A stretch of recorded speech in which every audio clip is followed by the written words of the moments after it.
কাঙ্ক্ষিত বেনজির ভাইয়ের সেই সাবানা পার্ক, যেটা গোপালগঞ্জ উলপুরের ভিতর পড়ছে। আসসালামু আলাইকুম। আজকে আমরা ঘুরতে যাচ্ছি সাবানা পার্কে। অনেক সুন্দর মনোরম পরিবেশ আপনাদের দেখানো হবে ইনশাআল্লাহ। আমার সঙ্গে আছে ফয়সাল, এই যে মমিন, এই যে টুনু।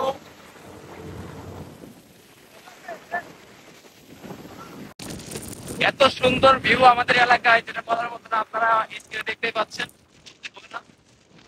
এই হচ্ছে অবস্থা। এটা হচ্ছে উলপুর বাজার। আমার পিছনে রেখে আসছি উলপুর ব্রিজ। রাস্তাটা একটু উল্টাপাল্টা, উলপুর বাজারের রাস্তাটা একটু খারাপ হয়ে গেছে। ওই যে পিছনের রাস্তাটা ভালো ছিল, বাট এই রাস্তাটা একটু খারাপ। সামনে আবার ভালো রাস্তা আছে। Stay tune guys.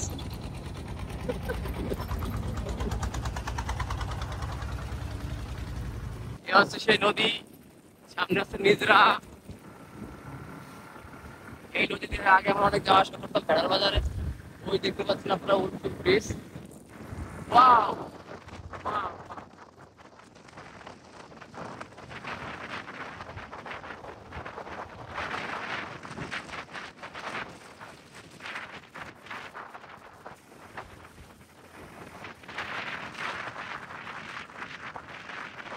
যাই হোক, তো আমরা চলে আসছি সাবানা পার্কে। দেখতে পাচ্ছেন আপনারা স্ক্রিনে সাবানা পার্ক। এখন ভিতরে যাবো আমরা, আপনাদের দেখাবো ভিতরের ভিউ কেমন।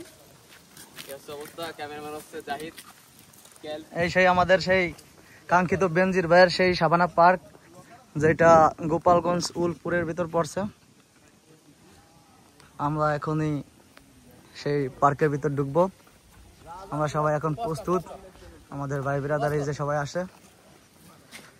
এটা আসলে সেই সাবানা পার্কের লুক ভিউ। দেখতে পাচ্ছেন এটা হচ্ছে সাবানা রেস্টুরেন্ট এন্ড ক্যাফে। তো যারা এখানে ঘুরতে আসবেন তারা এখানে খাবার দাবার খেতে পারবেন। চা কফি ব্যবস্থা আছে। অবস্থা অনেক সুন্দর রাস্তা এখানের। আর আমরা আসছিলামও ওই দিন, আকাশে অনেক মেঘ ছিল, আপনারা স্ক্রিনে দেখতেই পাচ্ছেন অনেক মেঘ। তো এখন আমরা যাচ্ছি সুইমিং পুলের দিকে। এখানে অনেক ছেলেমেয়েরা ঘুরতেও আসে। আমরা এখানে তখন যাচ্ছিলাম, দেখলাম যে মানে এক ধরনের আম, মানে একেবারে লাল কালারের। এটা বলার মতো না, ব্যাট কোনো কথা বলো না।